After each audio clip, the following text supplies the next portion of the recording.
The champagne tasted like ash in her mouth, each bubble a tiny explosion of a life that was no longer hers. 7 months pregnant, standing on the deck of a $300 million super yacht, Isabella should have been the radiant queen of this floating kingdom. But her husband, the man who had vowed to cherish her, had just raised a glass to another woman. He stood before a crowd of the world's most powerful people, his arm wrapped around a stunning impostor, and with a voice as cold as the diamonds on his wrist, he declared, "To my real queen, this isn't just a story of heartbreak. It's the story of what happens when a woman stripped of everything decides to build an empire from the ashes of her husband's betrayal." The Mediterranean sun was a benevolent god, casting a blinding diamond-like shimmer across the azure waters of the Côte d'Azur. The air in Saint-Tropez tasted of salt and money. From the tender that ferried them from the old port, Isabella could see it, the Olympian. It wasn't just a yacht. It was a testament to her husband's indomitable will, a 110-meter behemoth of gleaming white steel and smoked glass that dwarfed every other vessel in the bay. Julian Sterling didn't just acquire things, he conquered them. Isabella rested a protective hand on the gentle swell of her belly. At 7 months, the baby was a constant comforting presence, a secret conversation happening just beneath her skin. This party, the annual Sterling Industries Summer Gala, was meant to be their crowning moment. The announcement of their first child, the heir to the Sterling fortune, was supposed to be the jewel in the evening's crown. Nervous Julian's voice, smooth and deep, like aged whiskey, vibrated beside her. He didn't look at her. His gaze was fixed on the yacht, a proud, possessive glint in his sapphire eyes. He was handsome in a way that seemed almost unfair, a chiseled jaw, sun-streaked blonde hair, swept back perfectly, and a smile that could disarm world leaders and charm seasoned investors in equal measure. He wore a crisp white linen shirt, unbuttoned just enough to reveal the top of his tanned chest, and bespoke trousers that screamed casual wealth. A little Isabella admitted, her voice a soft murmur. "It's a lot. Nonsense, my love." He finally turned to her, his smile softening as he took in her appearance. She wore a custom-made Grecian gown of sapphire blue silk that fell in elegant folds over her pregnant form. A delicate diamond necklace, a gift from him, rested against her collarbone. "You are the most beautiful woman here. You are my wife. You are the mother of my son. Never forget that." He leaned in and kissed her temple, a gesture that once would have sent a jolt of pure joy through her. Tonight, it felt practiced. For the past few months, a subtle chill had crept into the corners of their seemingly perfect life.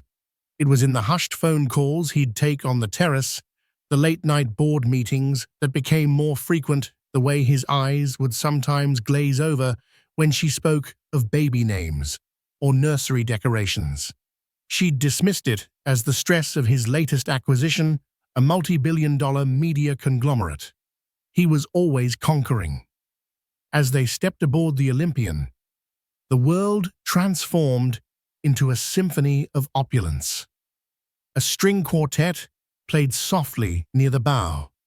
Waitstaff, in pristine white uniforms, moved silently through the crowd, offering flutes of vintage Dom Perignon and canapés topped with beluga caviar and gold leaf. The guests were a blur of couture gowns, gleaming watches, and faces she recognized from the covers of Forbes and Vogue. They were the titans of industry, European aristocracy, and the occasional A-list celebrity, all orbiting the sun that was Julian Sterling. "Isabella, darling, you look absolutely radiant." The greeting came from Beatrice Dubois, a Parisian socialite whose husband sat on the board of a major French bank. Her smile was wide, but her eyes were sharp, scanning Isabella from head to toe. In this world, every compliment was also an assessment. "Thank you, Beatrice. You look stunning as always." Isabella exchanged the requisite air kisses, her own smile feeling like a mask she was struggling to keep in place. Julian was already in his element, gliding through the crowd, a handshake here, a booming laugh there. He was a master puppeteer, and this was his stage. Isabella followed in his wake, the perfect, adoring pregnant wife. She chatted with a tech billionaire about his latest rocket launch, and nodded along as a German industrialist complained about tax regulations. She played her part, the role she had been groomed for since marrying Julian 3 years ago. She had been an ambitious corporate lawyer with a promising career, but Julian had convinced her to give it up. "Why would my queen need to work?" he had said. "Your purpose is to be by my side." And she, blinded by love and the sheer force of his personality, had agreed.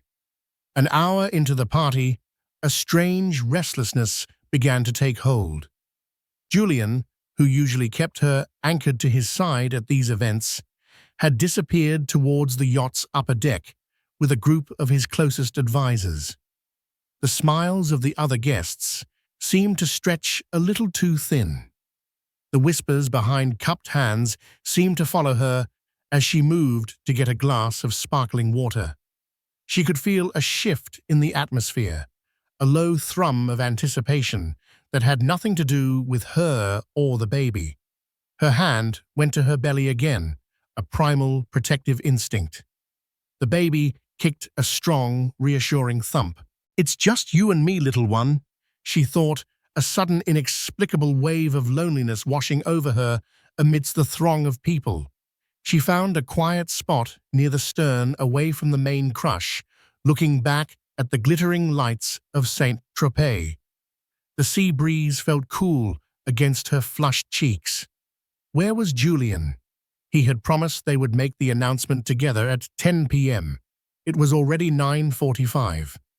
Just as a knot of real anxiety began to tighten in her chest, the music from the string quartet swelled and then abruptly stopped. A hush fell over the entire yacht. Every head turned towards the grand staircase that led down from the upper deck. And then she saw him. Julian stood at the top of the stairs, a microphone in his hand.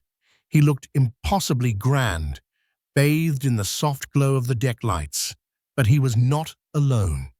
Standing beside him, her hand possessively tucked into the crook of his arm, was another woman. She was tall, impossibly slender, and poured into a backless, blood-red dress that seemed to cling to her like a second skin. Her hair was a cascade of raven-black curls, and her face was a masterpiece of sharp angles and predatory beauty. She was breathtaking, and Isabella had never seen her before in her life. Julian's voice, amplified by the yacht's sound system, boomed across the silent deck. "My friends, my esteemed colleagues, thank you all for joining me tonight on this magnificent vessel. For years I have sailed these seas, built my empire, and searched for something real, something to match the fire in my own soul." His eyes scanned the crowd, deliberately, cruelly passing right over Isabella without a flicker of recognition. It was as if she were a ghost, an invisible spectator to her own public execution. "I have always believed that a man is only as strong as the queen by his side," he continued, his voice dripping with a sincerity that was utterly false. He then turned his dazzling smile on the woman in red, lifting her hand to his lips. "And tonight, I want you all to meet her, the true mistress of this ship, the true empress of my heart." He paused, letting the drama hang in the air, thick and suffocating. Isabella's heart hammered against her ribs, a frantic trapped bird. Her blood ran cold. This couldn't be happening. It was a joke, a nightmare. Any moment now he would laugh, point to Isabella, and say it was all a prank. But he didn't. His next words shattered the fragile shell of her world into a million irreparable pieces. My friends, raise your glasses to Serafina. My real queen, the name Serafina, slithered through the air like a venomous snake. It was exotic, dramatic, and utterly alien. As Julian spoke the words, "My real queen," a collective audible gasp rippled through the crowd. Champagne flutes froze halfway to lips. The polite, meaningless chatter ceased, entirely replaced by a thick, voyeuristic silence. Hundreds of pairs of eyes, once filled with feigned admiration for Isabella, now swiveled towards her, glinting with a mixture of pity, morbid curiosity, and thinly veiled schadenfreude. Isabella felt as though the world had tilted on its axis. The gentle rocking of the yacht suddenly became a violent lurching. The glittering lights of the French Riviera blurred into a watercolor smear of pain. Her hand, which had been resting on her belly, clenched the silk of her gown, her knuckles turning white. The baby, as if sensing its mother's distress, was still and silent within her. On the staircase, Serafina preened under the spotlight. She leaned into Julian, a triumphant feline smile playing on her perfectly painted red lips. She met Isabella's gaze across the deck, and for a fleeting second, her eyes held not malice, but a cold, calculating victory. It was the look of a predator that had successfully cornered its prey. This wasn't a crime of passion, it was a hostile takeover. Julian, oblivious or perhaps reveling in the destruction he was causing, continued his speech. Serafina is the embodiment of strength, passion, and ambition, the qualities that have built the sterling empire. She understands the sacrifices, the drive, the relentless pursuit of more. Every word was a poisoned dart aimed directly at Isabella's heart. "He's talking about me," she realized with a sickening clarity. The sacrifices she had made, giving up her own legal career. The drive she had supported, staying up all night with him to review contracts and strategize deals. The relentless pursuit of more that she had tempered with calls for balance, for family, for a life beyond the boardroom. He was twisting their entire history, recasting her as a weak, conventional burden he was now heroically shedding. A few sycophants and business associates, their moral compasses long since demagnetized by Julian's wealth, began a scattered, hesitant applause. It was quickly taken up by others, eager to align themselves with the newly declared power structure. The sound was a deafening roar in Isabella's ears, the soundtrack to her public disgrace. Her legs felt weak, threatening to give way. She had to get out. She couldn't stand here, a living statue of humiliation for everyone to stare at. She turned her movements stiff and robotic and began to push her way through the crowd. The sea of faces parted for her. No one spoke to her. No one touched her. They just stared, their expressions a grotesque mural of pity and fascination. She was a car crash, and they couldn't look away.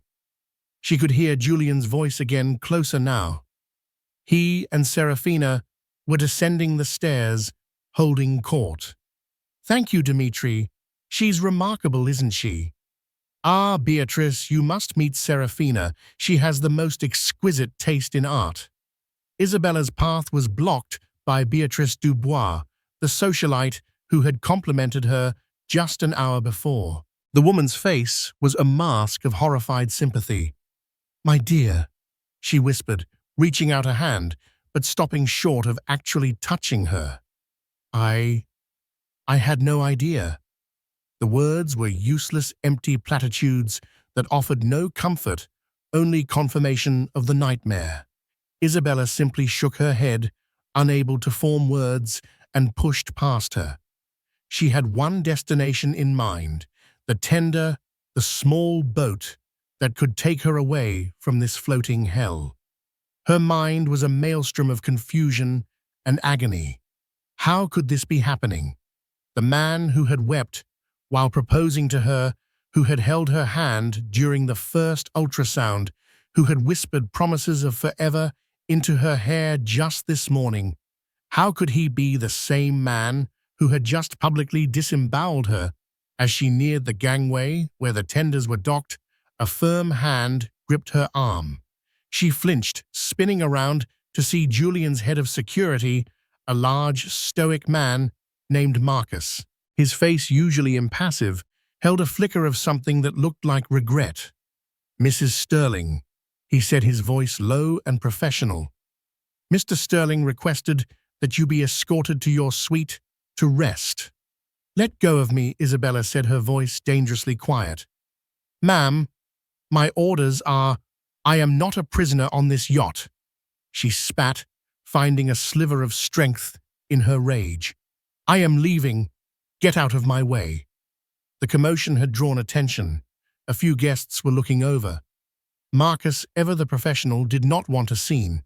He hesitated, his grip loosening slightly. In that moment, Julian's voice cut through the air, sharp and commanding. "Marcus, a problem." Julian was striding towards them, Serafina still clinging to his arm. His charming public facade had vanished, replaced by a cold, reptilian fury. His eyes, when they met Isabella's, were devoid of any warmth. They were the eyes of a stranger. "Isabella, don't make this more difficult than it needs to be," he said, his voice low enough so only they and Marcus could hear.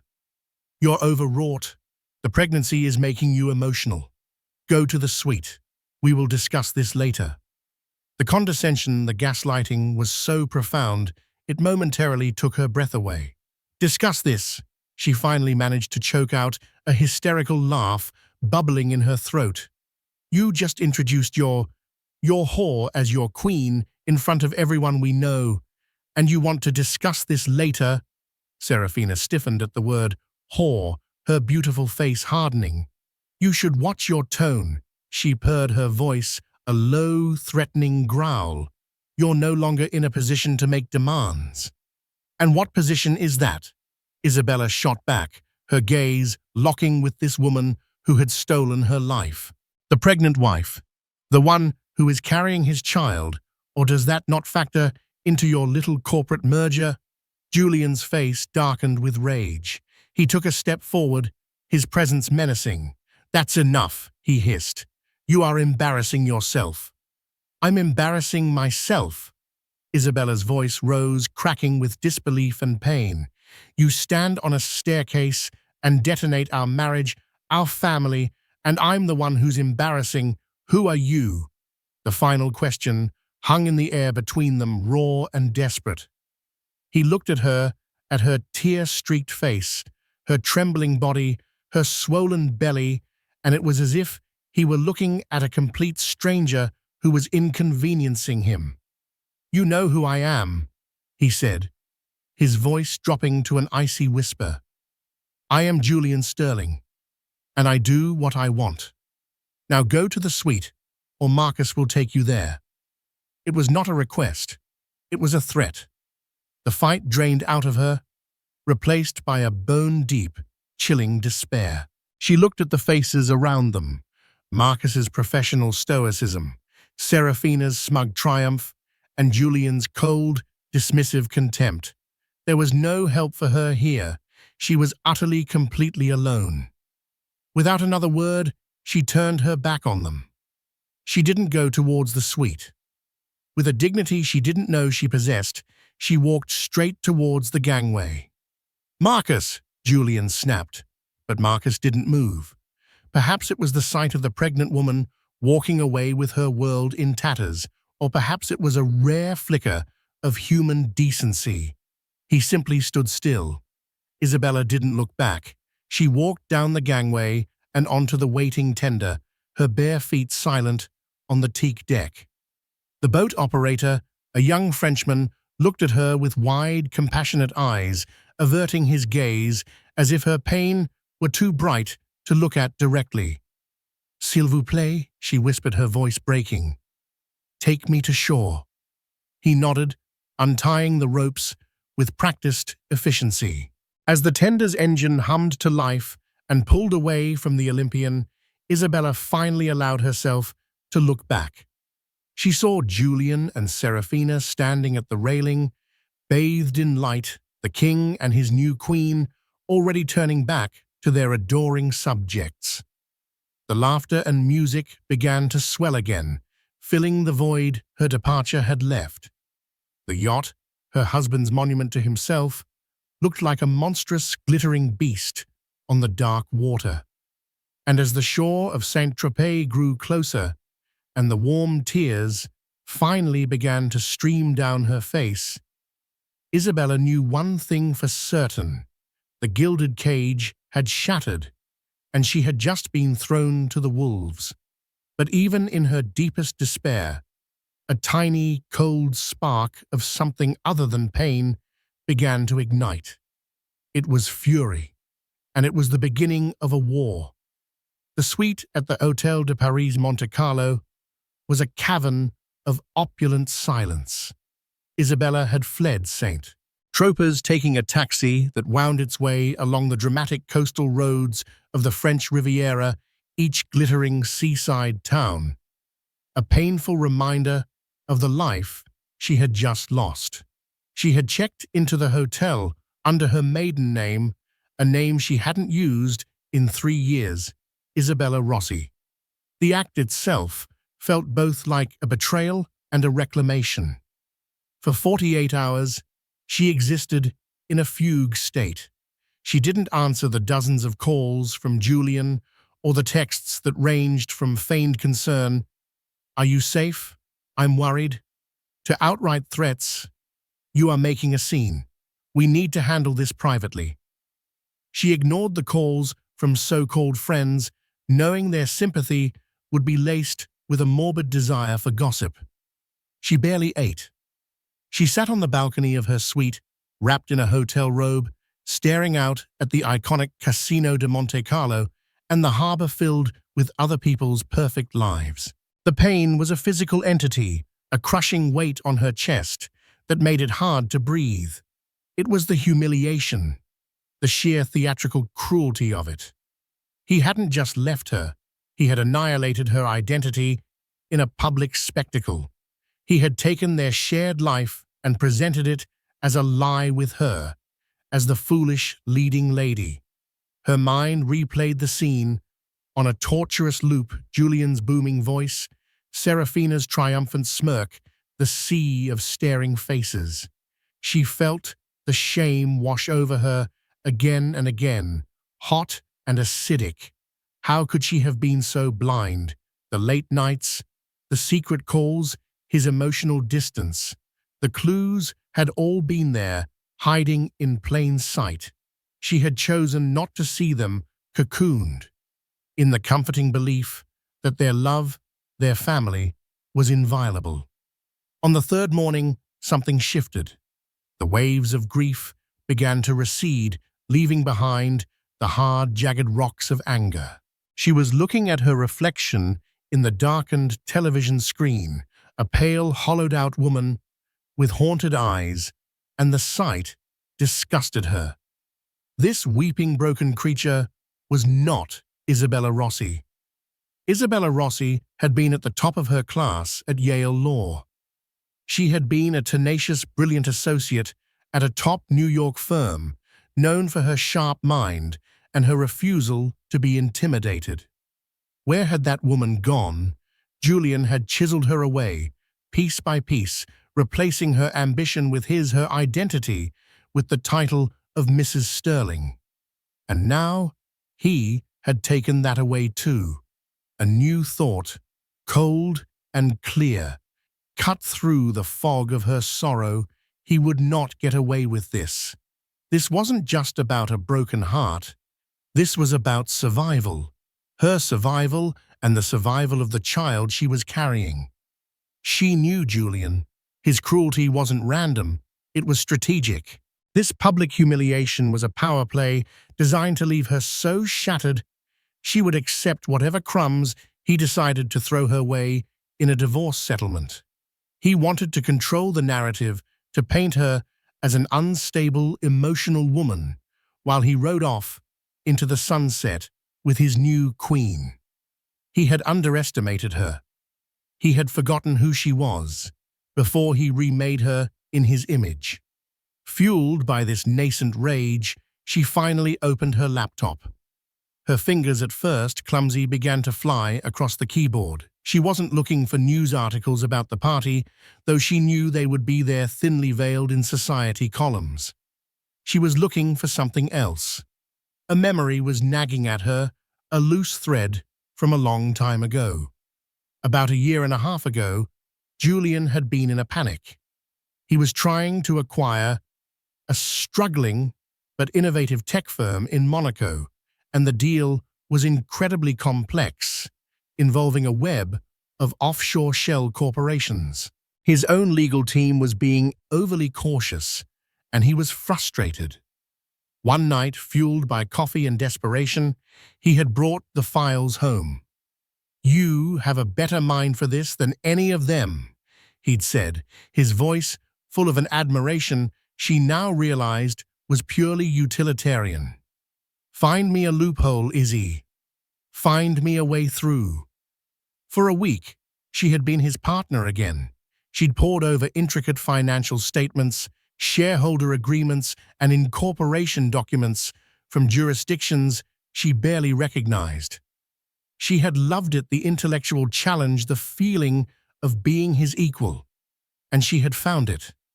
A weakness in the target company's structure that allowed for a hostile but legal takeover.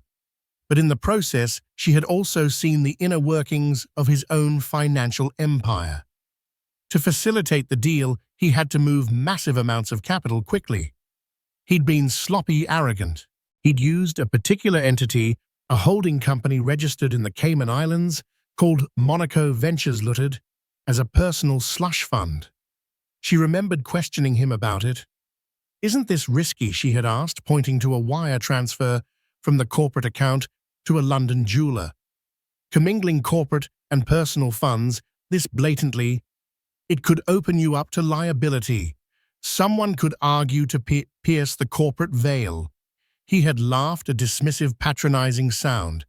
"Darling, these are my companies, my money. The veil is for little people. No one would ever dare challenge me on it. It's untraceable." Untraceable. The word echoed in her mind. He believed he was untouchable above the law.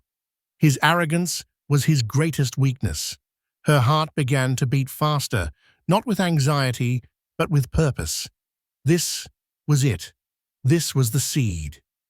She started a fresh document, her legal mind dormant for 3 years, roaring back to life. She began to map it out.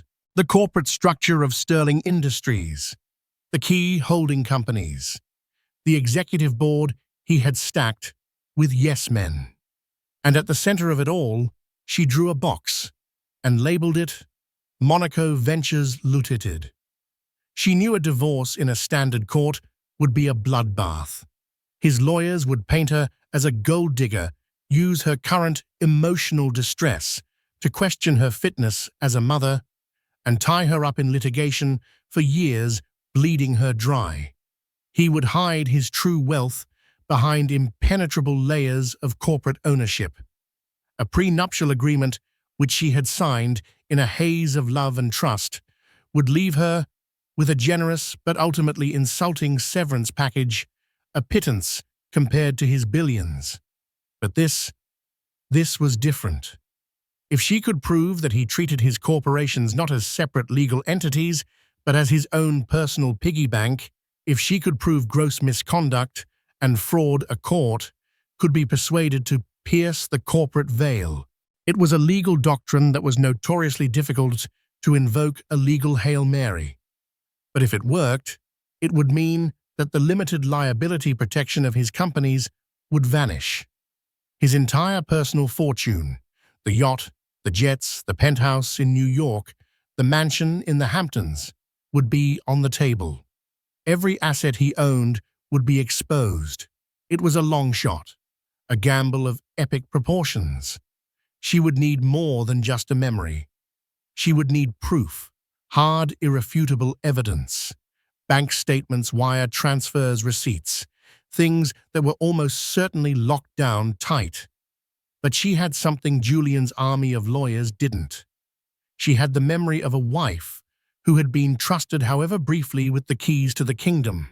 She remembered the names of the bankers, the specific turns of phrase he used, and she knew his biggest vulnerability, his ego. He had undoubtedly continued to use Monaco Ventures as his personal slush fund, likely to finance the lavish lifestyle of his new Queen Seraphina. He wouldn't have been able to resist showing off. A slow, cold smile spread across Isabella's face. It was the first time she had smiled in 3 days. Julian wanted a war. He had fired the first shot in the most public way imaginable, but he thought he would be fighting a broken, weeping victim. He had no idea he was about to go to war with Isabella Rossi, and she had just found the blueprint for his annihilation. She picked up her phone, not to call a friend, but to call the one person she knew who was as ruthless, brilliant, and discreet as she needed. Professor Albright, she said, when the elderly man, with a legendary reputation in forensic accounting and corporate law, picked up. It's Isabella Rossi. I need your help. I'm going to burn an empire to the ground. Professor Alistair Albright had been Isabella's mentor at Yale, a formidable old lion of corporate law who viewed the courtroom as a theater of war and legal statutes as his arsenal. He was semi-retired, spending his days writing scathing critiques of modern financial regulations from his book-lined study in Connecticut.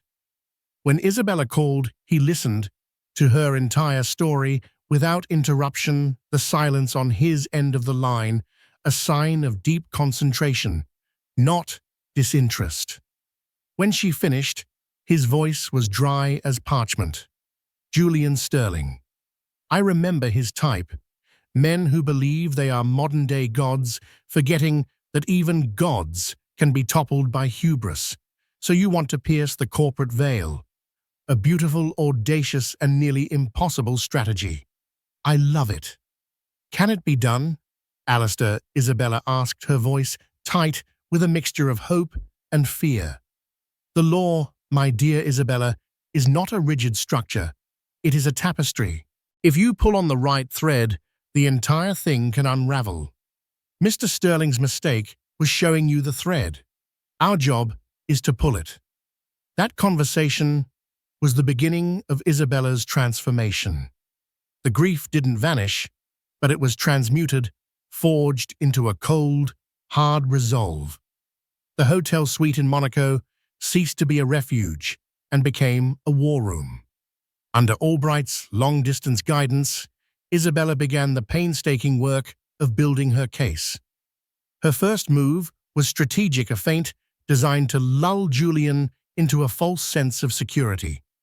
She had her family lawyer, a quiet, unassuming man from her hometown, send a standard, almost meek letter to Julian's legal team, initiating divorce proceedings and referencing the existing prenuptial agreement.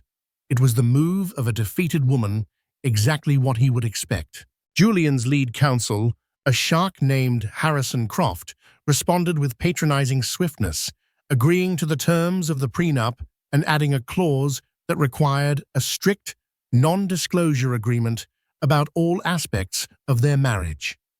The subtext was clear: take the money and disappear quietly.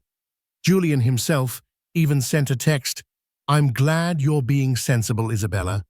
This is for the best. Once this is settled, we can arrange for generous child support.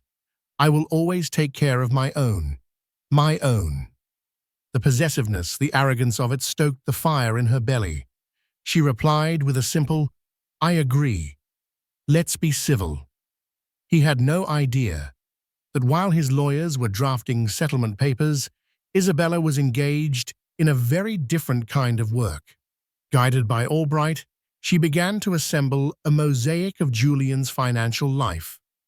She started with what she knew: the name of the private banker at a boutique Swiss bank who handled the Monaco Ventures account, a man named Jean-Luc Fournier. The approximate dates of the acquisition she had helped with. The jeweler he had wired money to. "We need access." Isabella Albright's voice crackled over the encrypted line. "We need an inside track. Think. Who on his staff felt loyalty to you, not just to his money?" Isabella's mind raced. Most of the staff were terrified of Julian, their loyalty bought and paid for. But there was one person. His junior executive assistant, a young, bright woman named Chloe.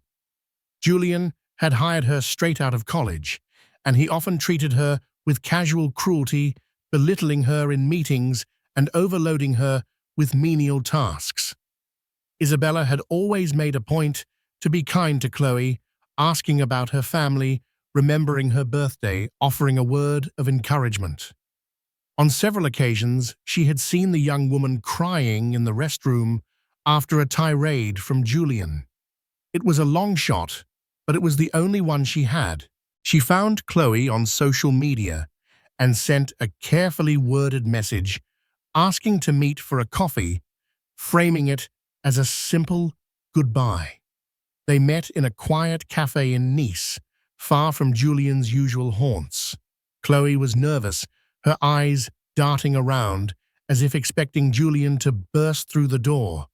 "I was so sorry to hear about what happened," Chloe began, her voice barely a whisper. "It was horrible, what he did." "Thank you, Chloe," Isabella said, her voice gentle. "I know you're in a difficult position. I wouldn't ask you to be here if it wasn't desperately important." Isabella laid it out, not the full legal strategy, but her predicament. She explained that Julian was trying to use his complex finances to shield his true wealth, leaving her and the baby with a fraction of what they were entitled to. She didn't ask Chloe to steal anything. She asked for small, seemingly innocuous pieces of information that only an assistant would know. "I don't need documents, Chloe. I just need to jog my memory. Do you remember which courier service he uses for sensitive international packages? Or the name of the IT consultant who set up his home office network? Did he ever mention taking Serafina to St. Bart's for New Year's?" Each question was a key designed to unlock a different door. Over 2 hours, a hesitant Chloe, fueled by her own resentment towards Julian and a genuine sympathy for Isabella, provided the details.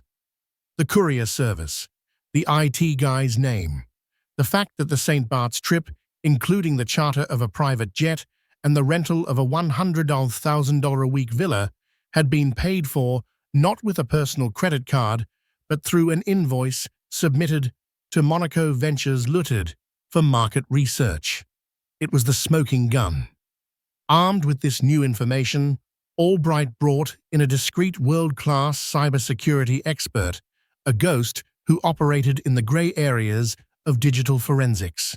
The IT consultant Chloe named had unsurprisingly used a standard, easy-to-guess password for the admin access to Julian's network.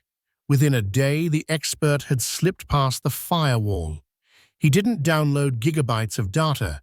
He only retrieved one thing, a digitally signed PDF from Julian, authorizing a capital call from Monaco Ventures to pay a 7-figure invoice to a Los Angeles-based company.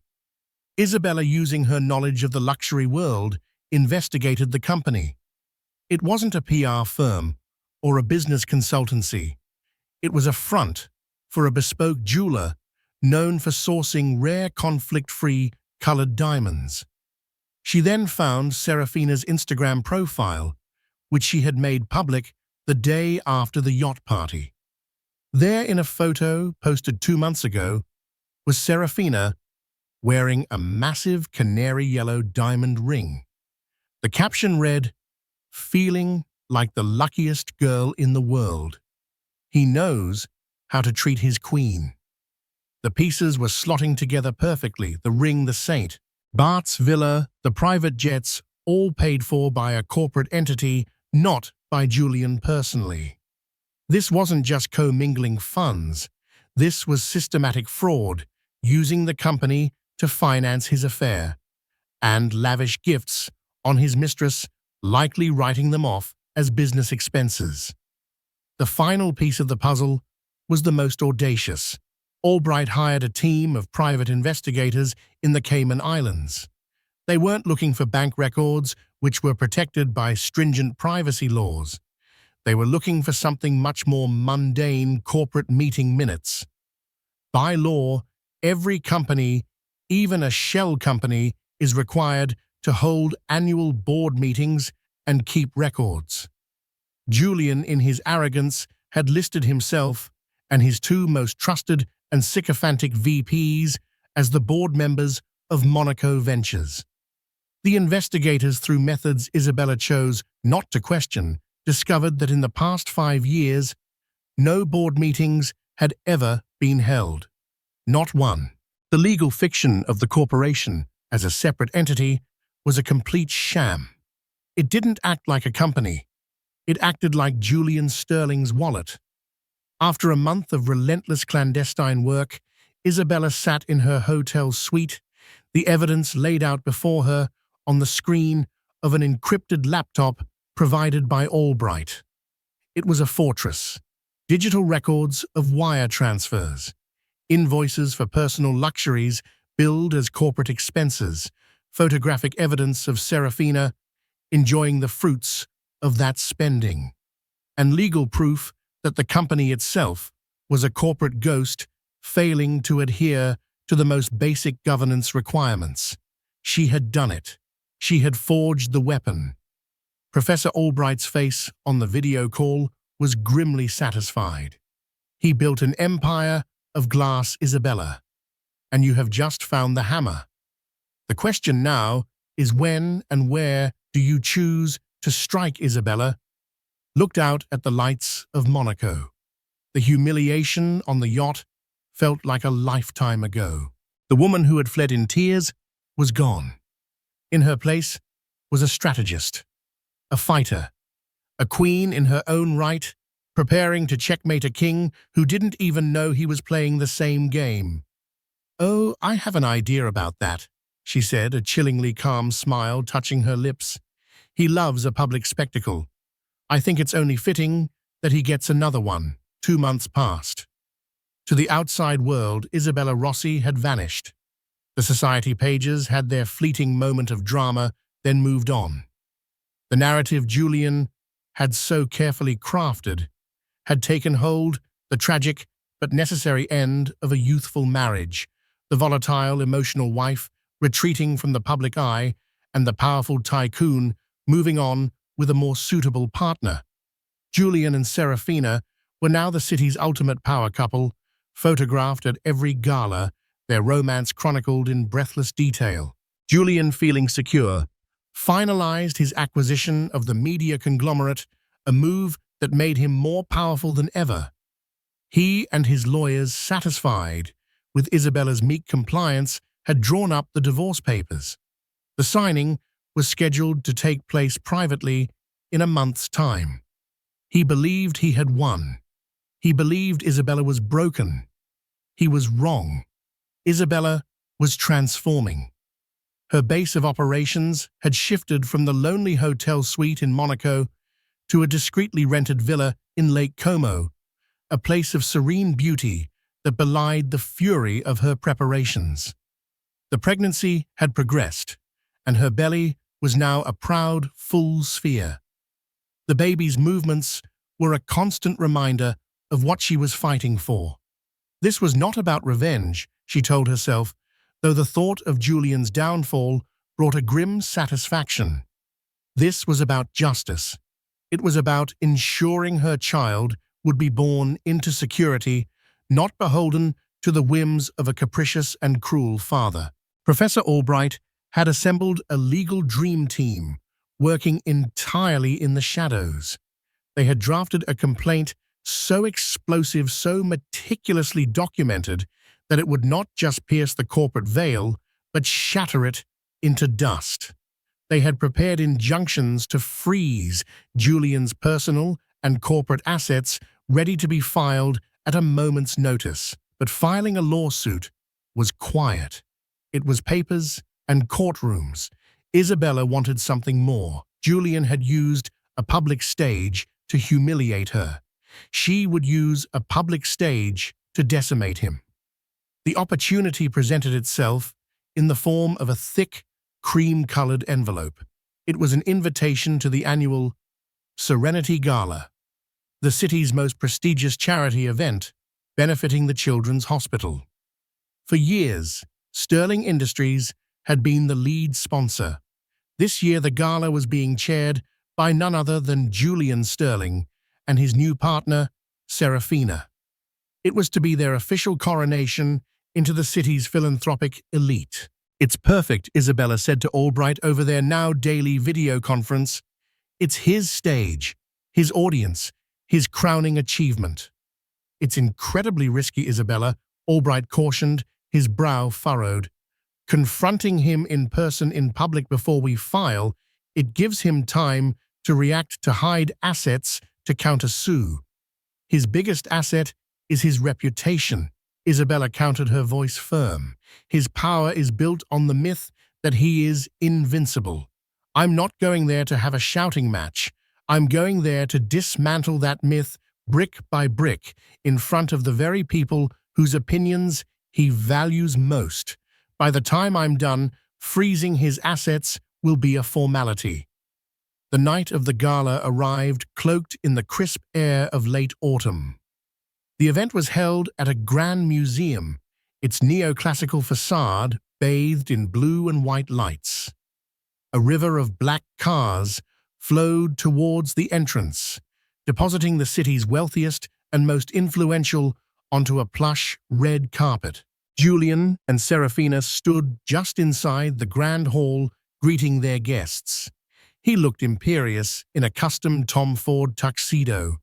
She was a vision in a shimmering gold gown, the infamous yellow diamond on her finger catching the light of the chandeliers.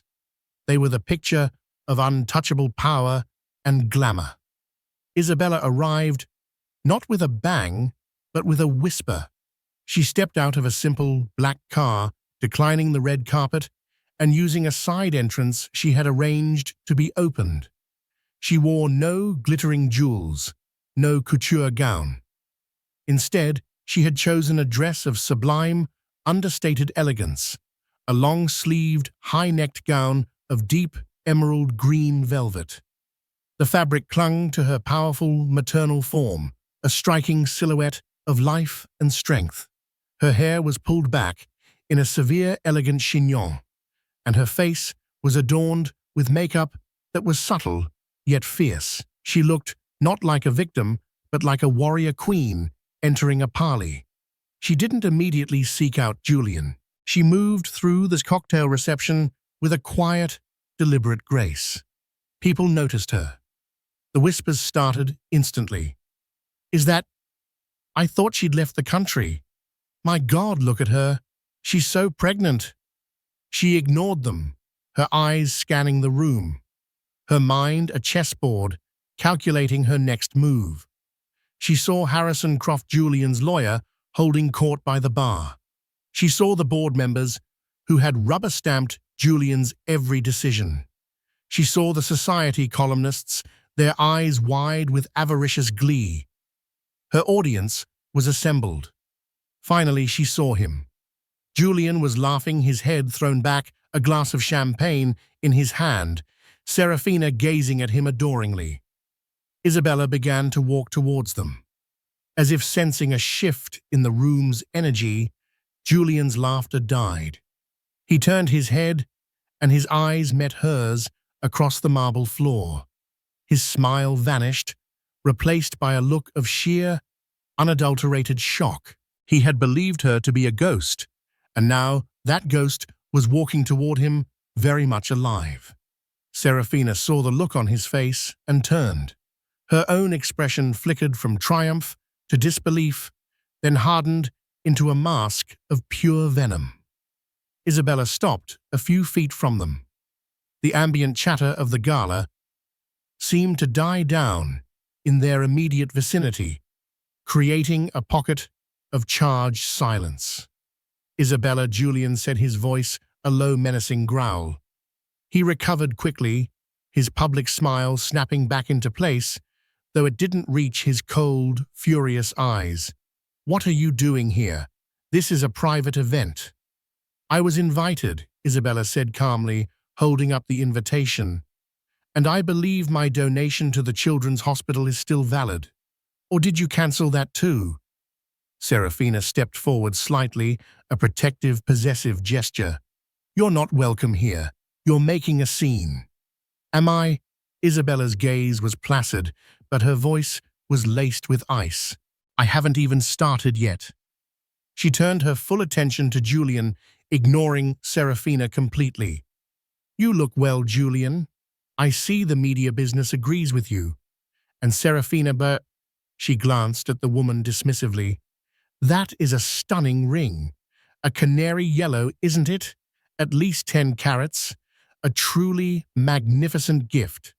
Serafina flushed with pride, lifting her hand slightly. "He knows my worth." "Oh, I'm sure he does." Isabella continued, her voice silky smooth. "I would estimate its worth to be approximately $1.7 million. A lovely promotional expense, I imagine." Was that the invoice from LA Diamond Solutions paid by Monaco Ventures Limited? On January 12th, the color drained from Julian's face. Serafina's smile faltered, a flicker of confusion in her eyes. "What are you talking about?" Julian snapped, trying to grab her arm. "This is neither the time nor the place." Isabella stepped back out of his reach. Her voice remained calm, but it rose just enough for those nearby to hear clearly. "Or perhaps we could discuss your market research trip to St. Bart's over New Year's. The villa was lovely. I saw the pictures. Was that a necessary business expense for Monaco Ventures as well? Or was it simply part of wooing your new queen?" A crowd was beginning to form a discreet circle around them. Harrison Croft, the lawyer, was pushing his way through, his face a thundercloud. "Julian," Isabella said, her voice dropping to a conspiratorial whisper that was somehow more chilling than a shout. "Did you know that under Cayman Islands law, a company is required to hold and minute an annual board meeting? It's such a tedious little bit of corporate governance. One you seem to have overlooked for, the last 5 years." Julian was no longer looking shocked. He was looking at her with pure, unadulterated hatred. He finally understood. This was not an emotional outburst. This was a calculated execution. "Harrison," Julian barked at his lawyer, who had just reached his side. "Get her out of here." "I don't think you want to do that," Isabella said, her eyes locking with the lawyer's. "Mr. Croft, I'd advise you to check your email. My legal team, headed by Professor Alistair Albright, sent you a courtesy copy of a complaint we are filing in the New York District Court at 9 a.m. tomorrow. It petitions the court to pierce the corporate veil of Sterling Industries and its subsidiaries based on a pattern of systematic fraud, tax evasion, and the commingling of corporate and personal assets." She let that sink in. She could see the blood drain from Croft's face as he processed the name Alistair Albright. He knew exactly who that was. She took one final step closer to Julian, her voice now for his ears alone. "You built this world to feel powerful, Julian, but it's a house of cards, and you used the wrong card to pay for your mistress." She looked from his ashen face to Serafina's which was now a mask of dawning horror as she began to comprehend the implications. The yellow diamond on her hand suddenly seemed less like a trophy and more like evidence. Without another word, Isabella turned her back on them. She didn't storm out. She walked with measured, regal steps through the stunned, silent crowd that parted for her like the Red Sea. She had not raised her voice. She had not shed a tear. She had simply delivered the facts. As she reached the grand entrance, she paused and looked back one last time. She saw Julian, his face a mask of incandescent rage, grabbing his phone. She saw Serafina staring at her own ring with dawning terror. She saw Harrison Croft, the shark, looking utterly defeated. The king had been checked, and in the stunned silence of his own coronation party, everyone knew the queen had just won the game. Isabella's perfectly timed grenade at the Serenity Gala triggered an immediate and catastrophic fallout. The next morning, headlines blared the news of the bombshell fraud lawsuit. The complaint was a masterpiece of legal devastation, meticulously detailing Julian's illicit use of corporate funds from Serafina's canary diamond ring, publicly dubbed the Monaco Gate Diamond, to the systematic tax fraud and sham corporate governance. The myth of Julian Sterling, the invincible titan, was shattered overnight. The market's reaction was merciless. Sterling Industries' stock plummeted as panicked investors fled. Injunctions granted almost immediately froze Julian's vast assets. The private jets were grounded, the accounts locked. Trapped in his penthouse, the man who controlled everything suddenly controlled nothing. His power, built on a foundation of fear and reputation, evaporated the moment the world saw him as vulnerable. His queen Serafina proved her loyalty was only as deep as his bank accounts. Faced with a frozen lifestyle and the humiliating glare of the media spotlight, she quickly abandoned the sinking ship. After giving a single self-serving interview where she painted herself as another of Julian's victims, she vanished, leaving him completely alone to face the consequences. Throughout the chaos, Isabella remained silent in Lake Como, a move that amplified her power and earned her the public's admiration as the Velvet Avenger. Faced with irrefutable evidence and total abandonment, Julian was forced to surrender.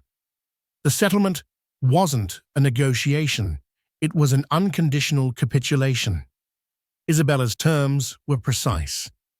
She secured a $200 million trust for herself, and her child took sole ownership of the Lake Como villa, and most importantly, forced Julian to step down as CEO of all his companies. He was stripped of his power, the only thing he truly valued.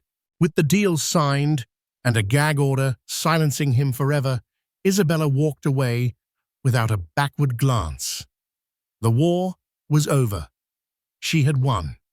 3 weeks later, in a quiet hospital overlooking Lake Como, Isabella gave birth to a daughter, Victoria. Her new life was not one of retreat, but of quiet power, far from the chaos of Julian's self-inflicted ruin. News of his final downfall was swift. Stripped of his CEO title and reputation, he was a pariah forced to sell the Olympian to cover his debts, a king left with nothing but the ruins of his kingdom. Isabella re-entered the world on her own terms. She established the Rossi Foundation, using her immense settlement and legal acumen to empower women escaping financial abuse. She was no longer defined by a man, but by her mission. One afternoon, a text from Julian arrived. "You took everything from me." Isabella looked at her daughter laughing in the sun and felt a profound peace. He was wrong. He hadn't lost everything to her. He had thrown it all away, starting with his family. She deleted the message without replying. The bitter king was a ghost of the past. The true queen was just beginning her reign. From the glittering deck of a super yacht to the silent, commanding presence in a legal war room, Isabella's story is a testament to the fact that true power isn't given. It's forged in fire. She was publicly humiliated, cast aside, and expected to crumble. But her betrayer made one fatal mistake. He forgot who she was. He saw a pregnant wife, not a brilliant mind. He saw a victim, not a warrior. This wasn't just a tale of revenge. It was the story of a reclamation of her name, her strength, and her destiny. She didn't just get even. She built a better kingdom. If her incredible journey from heartbreak to victory captivated you, don't forget to hit that like button. Let us know in the comments which part of Isabella's takedown was the most satisfying. And for more gripping stories of drama, betrayal, and ultimate triumph, make sure you subscribe and ring that notification bell. You won't want to miss the empires we topple next.